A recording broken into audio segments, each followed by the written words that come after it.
Hello everyone, in this video I will show you how to fix the default gateway is not available error on Windows 11.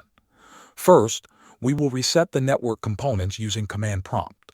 Click on the Start button and type CMD.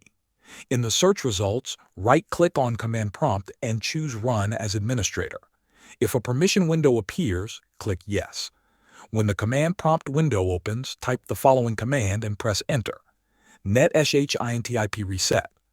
Wait a few seconds until the command finishes. Then type the next command and press Enter.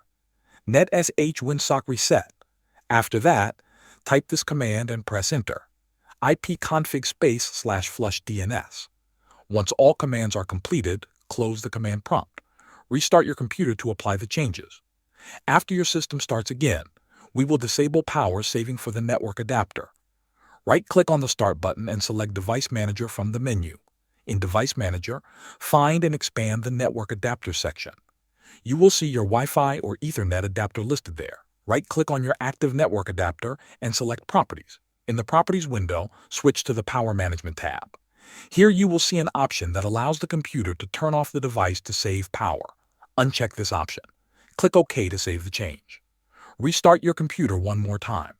After this, the default gateway error should be fixed, and your internet connection should stay stable. Thanks for watching.